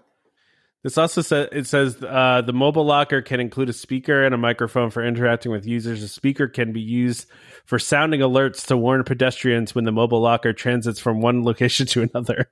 This is just bad. It's funny, but it is. Bad. It is. You know what I feel this part would make more sense in is, when you have the option to send stuff back to your room. Right. Yeah. Like, so right now it's, you gotta, or you send it back to your resort and then you got to go somewhere and pick it up at your resort that you're staying at. Yeah. It would be cool if, you're at the park and you put it into one of these locker things, they take it backstage and then, load these things all into their little robots or ship them out to the resorts. And then the resorts have these things going room to room doing deliveries. Yeah. Like that would be. I mean, I guess so. Yeah. I like that. That's kind of fun. It seems a little better than like better than tripping over one of these things in the park. Listen, if it worked the way it said it worked, this would be the best thing ever, right? I mean, I would just fill the whole thing up with ice and water bottles, and we're good, right? Like for the whole day. Just mobile cooler, yeah. Mobile cooler, exactly. I do want to note too. This also says that the mobile locker can include a themed design, and it says example a drone. I don't know, I guess. Yeah. That's what I'm saying is that what if it's got like air conditioning in there and you could just put the baby in it? What, you mean like no? You mean like Grogu style? Like yes, exactly. Yeah, you mean like Grogu style? Okay. Yes, and it could be like a mobile stroller. It's a mobile stroller that follows you. I mean, you wouldn't want it to close though. You'd have to be open air. I feel like yeah, it could be open air at the top. That would be fine, but it'd still have like a fan blowing and stuff like that. Yeah, nice because fan. First of all, how far is this lady that's in the picture getting in Disney World? But 20 feet before like it's over and done with. She got her keys in the hand. She had this huge bag and then barely hang on to a kid. And is she on the phone to boot? Yeah. Yeah. She's a very busy mom, David. She's very busy. Okay. Clearly not your normal but that's Disney just, mom. Yeah, that's just not how you do Disney, though. Like, I know. Unless it doubles as a stroller, and then it all of a sudden makes sense. Yeah. And maybe the screen is just so you can see the inside where the kid is. Monitor. It'd be great for naps, right? Like, kid needs to take a nap. Naps. Oh my gosh. And then pretty soon they start making them bigger for adults, right? And then we can get around the park that way as well. And then we turn it into wallet. You get two of these, and then you program them to, two of them to follow you, and then you can lay on them, and they'll just wheel you around. No, they're just so big you can go right in it, and So then when you want to wait on here now, though. We're going full on volley. You can wait on lines, which is watching TV inside your robotic Sherpa. Watching Disney Channel. Yeah, well, that's the only thing you can get. Obviously, it blocks everything else. Disney Plus or Disney Channel. Yeah. No, it's not even that. It's the cartoons that they run in the lobby in every hotel. Oh yeah, that's all you get. No, it's a Small World on loop. Yeah. I mean, part of this patent does have has a control room where these are being monitored. By the way, the video is being monitored. So There would be somebody watching these. It could bring me food too. That wouldn't be bad. Oh, that'd be cool. I'd like that idea even better. So like you order food and then you just kind of go about your day and it comes and finds you and hey, you next level mobile ordering. Oh yeah, kind of like the Domino's autonomous cars. Yeah, I like that idea. Yeah, that'd be cool. I think to your point, the only way this works is if these things go backstage, right? Like there's no way this works going through the park. But that's not what it says. It does in some places. I think they're like leaving their options open because it's a patent, right? But because they said it could either follow them or go to a specified location, right? So, like if like Trevor said, there's stations. I mean, they can make stations around the outer edge of the park where these things could travel backstage and then show up at the station. So it says the patent lists examples of packed lunches and umbrellas. Like, I just feel like, does Disney want you bringing packed lunches? They don't care. You could bring food in now. You can bring in whatever you want now. I know, but like if I'm making something, do I want to make that more accessible? I don't know if they care that much about that. I mean, yeah, I see people wheeling whole coolers around the parks, like yeah. My parents did that a couple of times when we were doing theme parks and whatnot, and that just made us want them to buy food more. yeah, it's true. So yeah. But listen, I think this is a cool idea. I mean, I don't think we're going to see this in the parks anytime soon. That's for sure. But if we do, it will not last long. And I feel this is something that, yeah, you'll see it in a very specific area first. Like maybe they'll try it in one park or like I said, I feel that it would make more sense in the resorts than at the parks. Well, I mean, they're doing that a lot in restaurants now, right? Where like there's some robots that are taking over like table busing or like bringing up food to people or taking people to their tables, right? Like you could do that in a hotel environment where, to Damon's point, you could you could have a robot bring you room service, right? Like you could put the food in there and then it goes to your room. Like I'm sure they could do it like that. I mean, that probably wouldn't even be that difficult, right? So. Yeah, but I just thought I saw this and I was like, man, we got to talk about this. This is funny. Man, we're already an hour 15 in. That's it for me, man. Like, all right, I'm disappointed that I can't talk food. You said you didn't want to talk food. Yeah, I'm kind of fooded out. All right, well, talk food. It's fine. 4th of July food sounds interesting. And I know you don't want to talk about the Christmas party. So no, I've been once. I'm done. I don't ever need to talk about it, hear it, or see it again. Well, David, why don't you scroll real quick through this food and tell us if there's anything in here that you're like... No, I already scrolled through. There was nothing good. At least the 4th of July stuff. Okay. The only thing I'll say with Mickey, I think that the next time I have to really worry about Mickey Christmas is like when I have grandkids. So I got a while. Yeah. I'm just looking through the rest of the stuff. What's this? Holiday delights? No. Holiday merchandise? Is there anything good at holiday merchandise?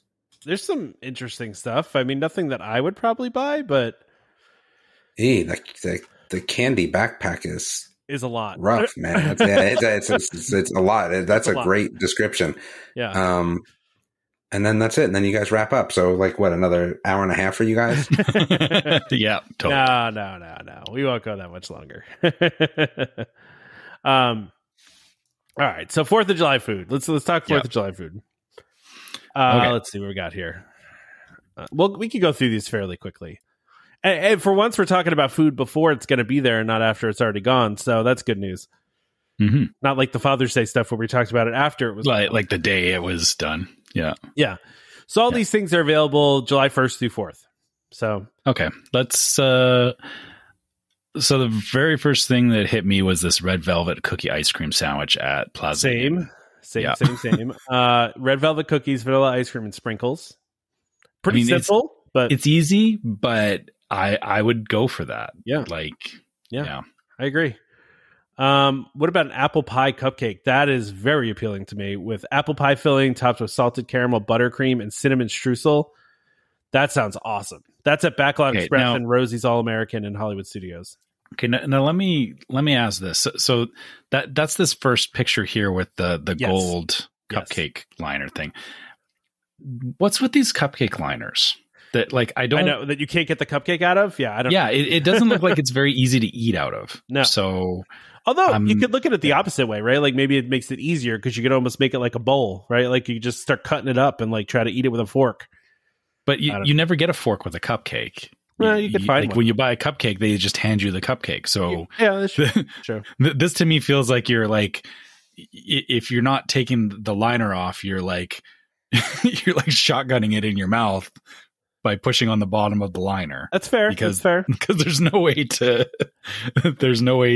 reasonably eat that. It sounds delicious though. Yeah, you're right. I mean, apple pie anything is good. Yeah. Same with this. I can't even pronounce this. Red, white, and blue frangipane bar. Yeah. Somebody's telling us they're layered. Yeah. This layered cake looking thing just, looks super delicious. See, that doesn't and then we do got it for me. Yeah, the Pop-Tart one does it for me. Cherry pie filling, vanilla fondant, and star sprinkles. I'm in for that. That sounds good. See, I'm totally the other way. Like I'll eat that cake first. Those Pop-Tarts look boring. But it's all about what's inside the Pop-Tart, right? Like, it doesn't matter what the Pop-Tart looks like. No, it's still... I mean, it just looks like a Pop-Tart. I don't know. It doesn't. I mean, but all Pop-Tarts look like a Pop-Tart, right? That's my point, is that I don't want a Pop-Tart. Fair enough. Yeah. This 4th of July waffle, brioche dough with pearl sugar. It doesn't look like anything special. It's just colors more than anything.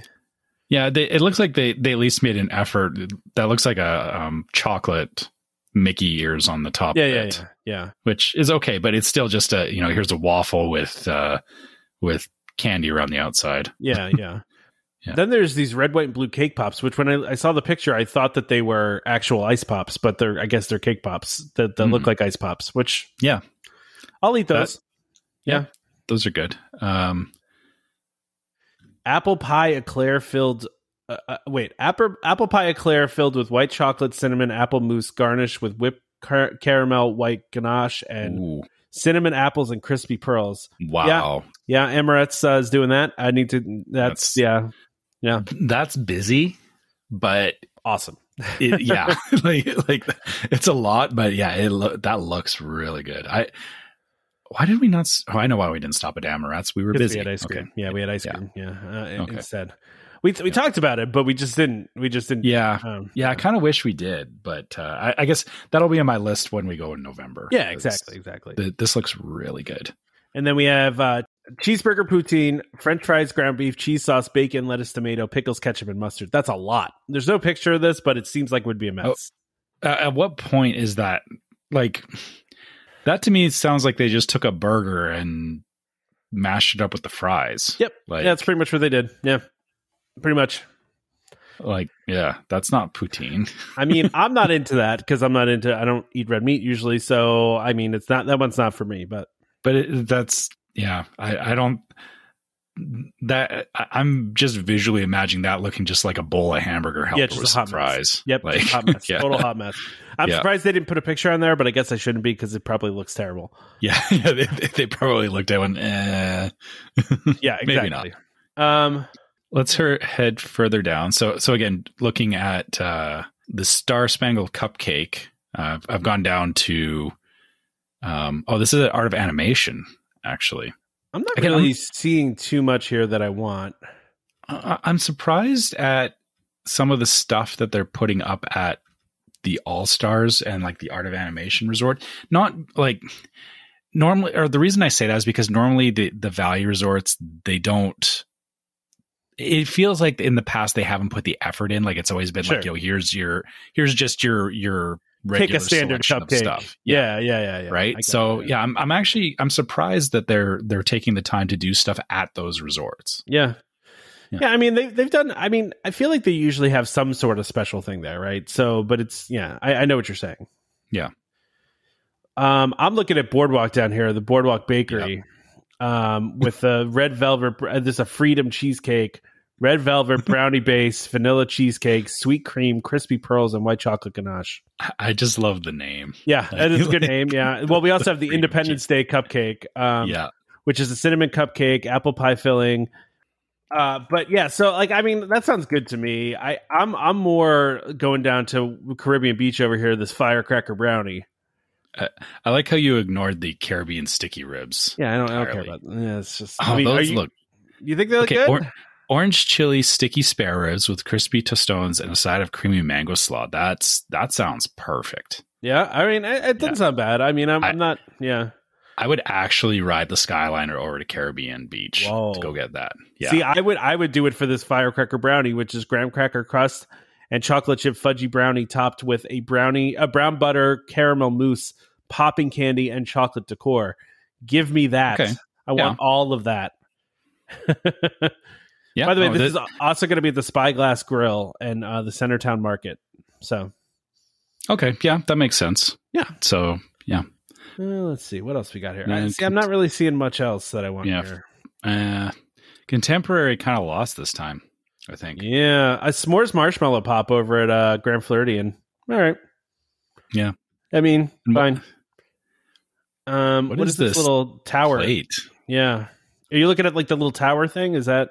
No, I'm looking at the plate above it. Like it's just like the corn and beans and coleslaw and ribs, but it's like this is this was at Port Orleans, sweet and spicy ribs. This presentation is boring. It's not only boring, it just feels like it's not a lot of food. Yeah, it doesn't look good. Like the plate, it looks like a bunch of tiny little portions on a plate. And I don't know what they were thinking when they did that. By the way, I should mention to anybody listening to this, if we talk about this stuff and you're like, you want to see what we're looking at, I include the links to all of these things that we are looking at in the show notes. So if you go on the podcast episode and look under the description, there is a list of all the links of everything we talked about in the show. So yeah. You could follow along if you want as we scroll. Yeah, because again, this is all on the Disney Parks blog, so we're just going through the blog, looking at stuff. Absolutely. So you were talking the tower. You're talking about this 4th of July layer cake. Is that what that is? Okay. Yeah. Layers of red velvet cake with white and blue buttercream filled with patriotic sprinkle surprise. I don't know what that means, but I mean, I like red velvet, but I feel like there's a lot of red velvet going on here. Yeah, might be a little too dense, I think. Yeah. But what is it? Look at this firecracker. The thing that actually looks like a firecracker. That's pretty cool. Milk chocolate mousse with morello cherries. That just as soon as you throw cherries in, I'm done. Like I don't want it anymore. Oh, really? I love cherries. Yeah. I don't like cherries. Like it's like chocolate and cherries. That doesn't do anything for me. Oh man, I'm all about cherries. I love chocolate covered cherries. Oh yeah. That's this again, still at Riviera Resort. So these are at Riviera Resort that we're talking about. Yeah. The Patriotic Wave looks the Mediterranean Wave with the addition of blue Caraco and hibiscus. All right. Kind of, it reminds me of, what were those Astro Pops? Is that what they were called? The like red, white, and blue. The red, white, and blue ones. Yeah. That reminds me of that. Yeah.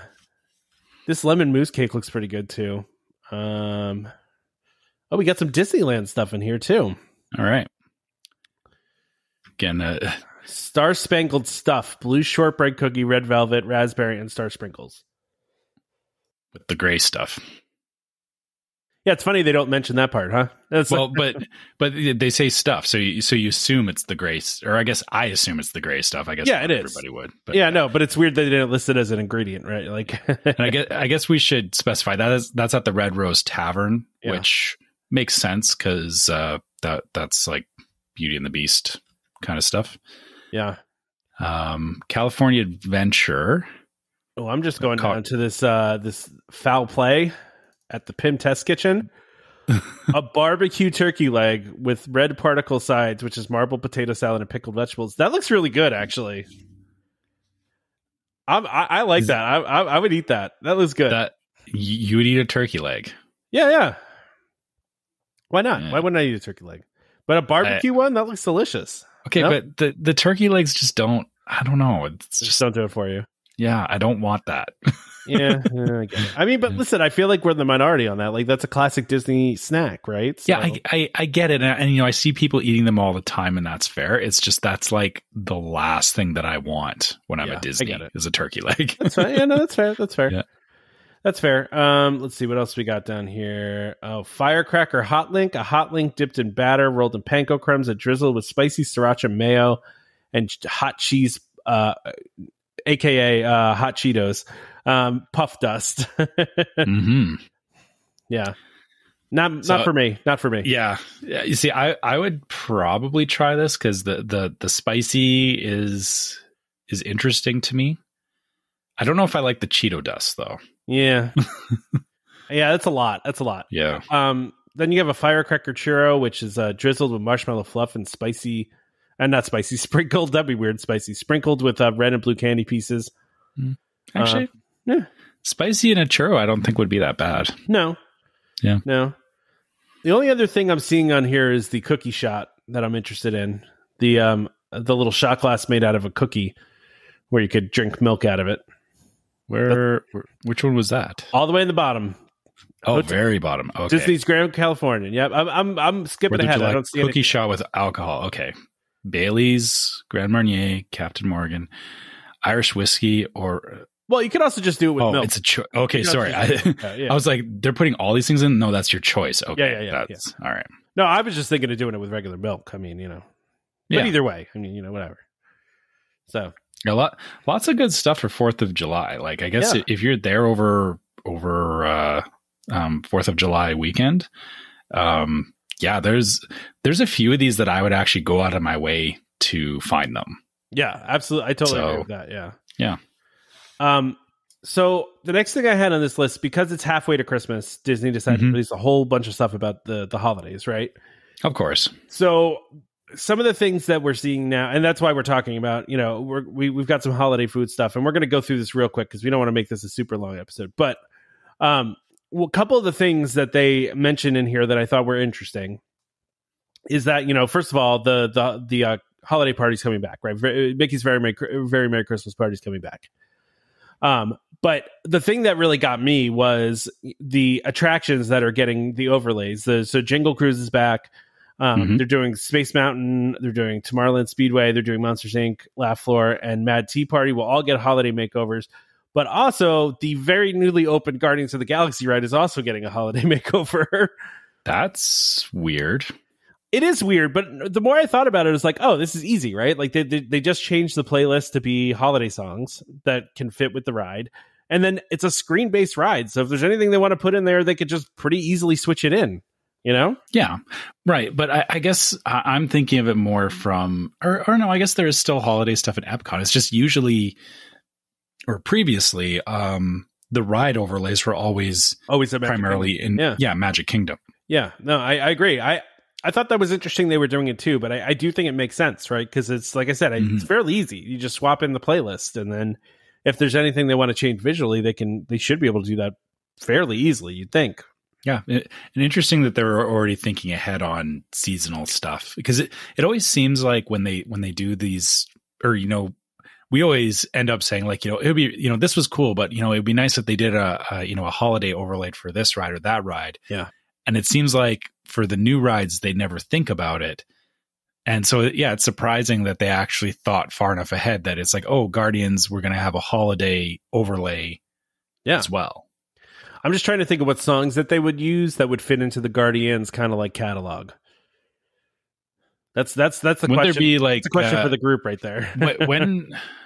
when did all the Boney M Christmas songs come out? Were those 70s or 80s? I don't know. I'd have to look, but that would be my initial thought. Would be like Boney M has a good Christmas album. It's got to be like all upbeat stuff, right? Like it's got to be, and it's got to be obviously like 70s, 80s stuff, right? So I guess we'll have to see what they choose for that. I don't think they really said. So but the fireworks are back. They also mentioned too, Cosmic Rays is going to become it says a North Pole dance party. Okay, cool. Which, and then, yeah, I mean, there's enough room in there for that. Which, yeah, sure. And actually, now that I think about it, they did that previously, where like the reindeer and stuff would show up. At the dance party. Yeah, this is at the. By the way, this is at the Very Merry Christmas party. I should mention, right? Yeah. So this is exclusive to the Christmas party. Yeah. So and then something new they have for the 50th anniversary. They're doing 3 new photo opportunities where you can get a 50th anniversary keepsake too. So prices though, I don't know what the last prices were, but this is definitely higher than what they were. Definitely higher. Yeah. So Merry Christmas Party are going to be November. Well, there's a bunch of dates in November, a bunch of dates in December. And you can purchase tickets as early as June 30th if you have a resort reservation during these times. And the prices are going to range from $149 to $199 per person. Now, there may be a DVC discount. They don't think they disclosed that yet, but there is for the Halloween party. So I would assume there will be for this one too, but I don't know. So yeah. That's definitely more. Like I said, I'm thinking back to the last time we went, and it was still above $100, but it wasn't $150 per ticket. I know that these tend to be more expensive than the Halloween because there's less dates, right? So they have to kind of make it more expensive. But I mean, it's definitely higher than what it was. Absolutely. So. And funny enough, we're I told my wife that this was coming back, and we are planning to go in November. Oh, you are? Nice. Yes, because I mean, we haven't been in a couple of years, and we figured, this is still an age with our son that he'll still enjoy it. He'll still, when we put it forward that we were going to do it, he was like, yeah, I want to do that. So awesome. We figured before he goes into full teenager mode, take advantage of that. Yeah. Yeah, exactly. Yeah. Although he didn't remember the Space Mountain overlay, and then I said, remember with the lights, and he was like, oh yeah, it was like flashbangs going off. Because it's the Space Mountain overlay is pretty. It's pretty nuts how they set it up, and I'm surprised more people don't talk about it because like I was blind for about 5 minutes after that ride. Yeah. Wow. Okay. Yeah, because it's a lot of lights, and because you go from like it's dark leading up into it, and then when flashing lights in your face. When you get in there's like Christmas lights, and it's like all over the place, and a dark room with bright lights is not. It's never a good thing. Yeah. Yeah, it's not good. Yeah. No, that's never a good thing. I will also mention too, though. So they're going to bring back those like life size like puppet things that they have at Animal Kingdom. Those are coming back. They're going to do an overlay of the Frozen show, which they've done in the past. They're going to do snow at Disney Springs.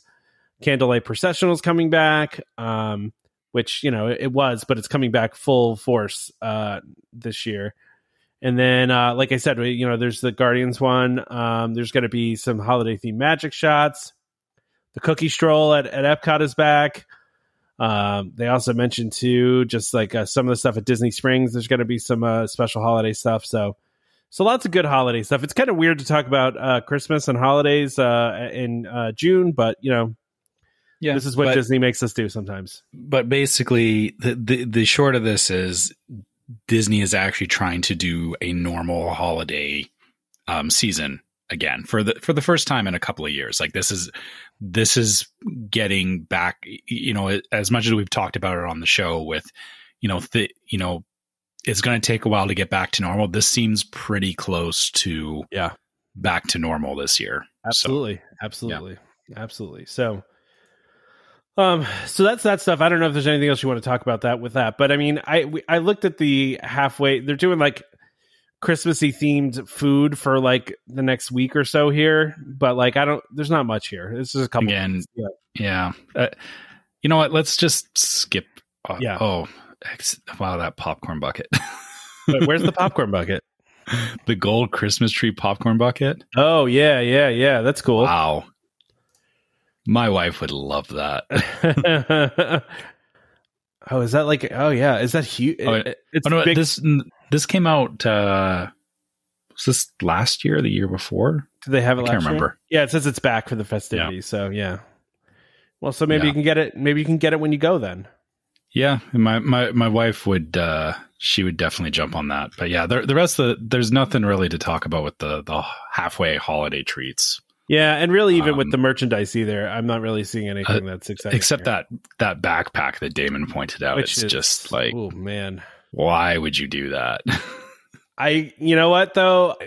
I guarantee there's some people that are going to be super into it, right? Like there's an audience for that, right?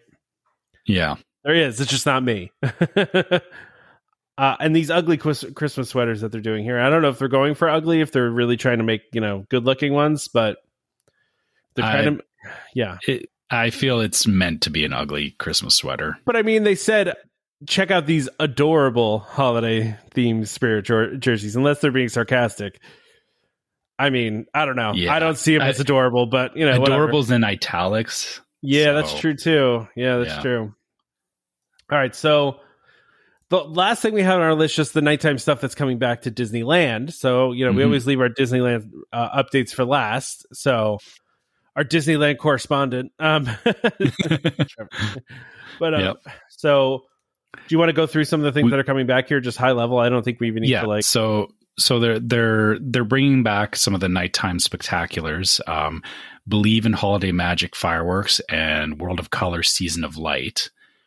So Believe is in Disneyland, World of Color is in California Adventure. I mean, there's not really a lot to talk about there because I mean they're just the return of those shows that if you've seen them, or I guess if you've seen them before, you know you know what it's like. It's the normal Christmas stuff, which I should stop saying that because I realize that it has been normal for a couple of years, but again, this goes back to what we were saying about this is the first year that they're doing the stuff properly. They also announced the gingerbread house in the Grand Californian will be returning this holiday season, which again is very similar to the one in the Grand Floridian. So you'll be able to go and check that out in the lobby, and the whole lobby will just smell like gingerbread for days, which isn't a bad thing. No. And and then the last thing was the characters are going to be in their holiday finest for going into Christmas, and they didn't really cover, or there wasn't as much to announce here as there was for Disney World. Yeah, I mean, this is just a preview though too, right? Like this is just a preview, so I'm sure there's going to be more, right? It's just weird that they're doing all this in June. It's just it's funny that we are. I mean, obviously they plan these things like a year out, right? So yeah, I feel that they, again, the timing of this stuff is they knew it's better to announce it now, because if they do it into July and August, it actually gets missed a lot because people right now are still kind of paying attention, but going into the summer months, people don't focus on it as much. And I'm sure Disney wants to get the stuff out there sooner than later. And obviously for people like me who are already thinking about holiday trips, it's good to know this stuff well ahead of time. I definitely like this better than them telling us a month or two out. And then, if it was something that I had to change plans over, I would be annoyed about it for sure. So, well, it's funny because, I think they do it mostly because it's like people plan their vacations out by like 6 months, right? So like if you want to plan a December vacation now, it's good for you to know that they're going to be doing Christmas stuff, right? Because then it makes you want to book a trip for 6 months from now, Yeah. So, although coincidentally, some of my coworkers I've been talking to, I had somebody say, or ask me about going to Disneyland at the end of August. And I was like, you're just thinking about this now?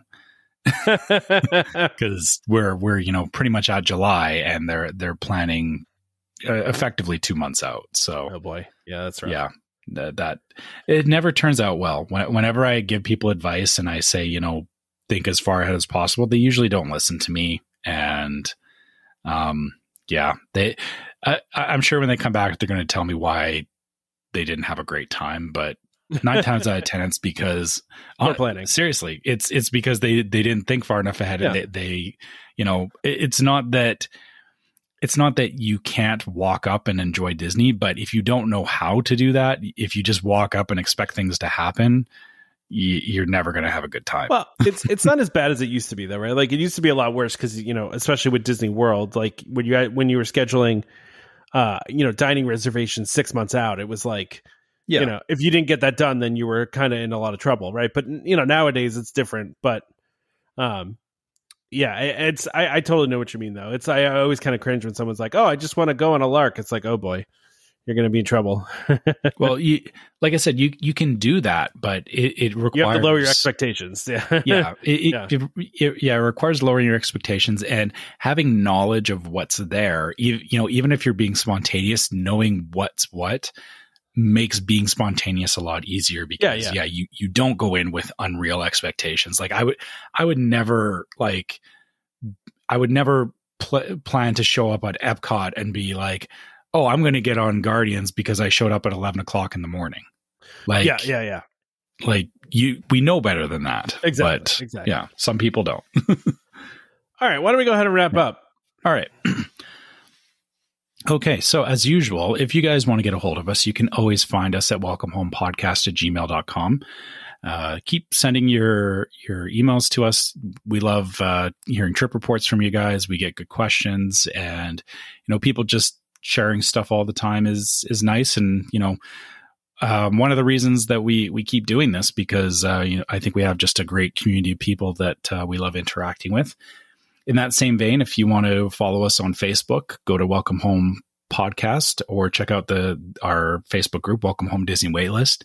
And again, that's I think that's probably one of the best places to interact with the community around the podcast, because like even Damon pointed out this last week in the group that it's a fairly large group, and we don't seem to invite a lot of the drama that other groups do, which I'm pretty proud about because there's there's some interesting comments that go on in Facebook groups, but everyone's very respectful of one another in ours. So let's keep it that way.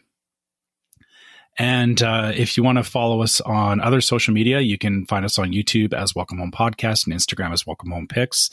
Again, great places to follow us whenever we're in the parks and we're posting pictures and videos and live streams and stuff like that. And if you want to help support the podcast, consider going to store.welcomehomepodcast.com and checking out some of our merchandise. We got t-shirts and mugs and stuff like that. Alternately, you can go to patreon.com/welcomehomepod to check out our different levels of Patreon support. And those actually come with exclusive merchandise that isn't on the store. And it'll also get you access to our Discord server. And our show notes. You actually get to see what we're talking about when we talk about moving stuff around, and you get them before we actually even do the podcast. So yeah, actually that is true too. Yeah. If you're subscribed on Patreon, you can also see the show notes and the rundown. The last thing I was going to mention is, like we said at the top of the episode, we do have another t-shirt coming. So keep an eye out for that. We're still in the design phase, but we're hoping to have it out to you guys as soon as possible. We obviously want to make sure that it's something that we're happy with putting out, but you'll be able to find that on the store when it's available. And kind of like last time, it'll be a limited run thing. So it won't be around forever, but I'm excited to see how it's received when we get it out there. So I'm more pumped about this one than I was about the River Country one. Not gonna lie. I think this one will be cool. I think it'll, like I said, the River Country one I think was kind of focused around, around some of the memes of the show, I guess. Where this one it's not so much, but I still think it's a very cool design. And just to bring up, back at the beginning of the episode, Tom was mentioning that, we're hitting the retro button again. That doesn't mean that this is going to become a trend for all of the shirts that we're always doing something retro. It's just how things kind of played out for these first two. We do have some other ideas that we want to explore, but part of it depends on how well the shirt does for us selling it, because, we obviously, we can't make these things for free. So, hopefully you guys like it when it comes out. Yeah. And, last but not least, if you guys are listening to us on iTunes or Spotify, leave us a 5-star review and, tell us that, Tom's awesome, because, that's what you guys should do. Yeah, that's right. And actually, tell us why you like Damon too, because, Damon deserves 5-star reviews. I know he says he likes the 1-star reviews, but I think he still likes the 5 stars. I think deep down he doesn't really like them. Yeah. I'm going to start a new thing on this episode. We're going to read one positive review every time. Okay. All right. So let's see. We got what's that? Good. You got one? Yeah, I got one. Right. All right. So this one is from The One Win, which is WYNN. Give it a listen for reasonable points of view. I've been listening for a couple of years now. Bottom line, it's a great show. You get pretty unbiased views on what's happening with Disney from DVC owners. You don't get overly positive views on everything or overly negative, which you do see all over the internet. So keep it up. Keep it up. It gives me a nice weekly dose of Disney. Well, thank you, The One Win. I don't know what your actual name is, but thank you for that. I really appreciate that. Also, I will say too, Jay Marlowe writes, review. I always enjoy the tangents. I look forward to each episode. Thank you, Jay Marlowe. We appreciate you guys. Thank you so much. We do. So thank you. Anyway. So yeah, please review us on iTunes. Give us a star rating on Spotify if you could do that. That would be awesome too. And of course, don't forget to subscribe to Welcome Home Podcast so you can be reminded every time we release a new episode. And this is funny because, Dan was saying, why do you guys tell us where to listen to you when you're already listening to us? Like you're listening to me talking on some service right now. But, maybe you don't know that we're on Google Podcasts or Amazon Music or TuneIn or Stitcher or Spotify, and you want to use one of those instead of what you're using now. So it's good to know where we're available. Apple Podcasts, Google Podcasts, Amazon Music, TuneIn, Stitcher, Spotify. Any podcast app out there, you can listen to us. So if you want to go, move from Google Podcasts to Spotify, go listen to us over there. Just a reminder to our listeners, Welcome Home Podcast is for entertainment only. We are not placed by the Walt Disney Company. As such, all opinions we express on the show are our own. So please consult a DVC representative or a Disney cast member for more information about anything we talked about today. Big thank you to DVC Resale Market for sponsoring this episode, and of course, World of DVC for continuing to support the show. Please check them out. Join us next time for more Disney Parks discussion. Of course, more DVC talk. We hope to see you all real soon. This is Skipper Albert Awol, the voice of the jungle, signing off from Welcome Home Podcast on the DVC. Do a huddle when we hit a chair. How she can cuddle is no man's affair.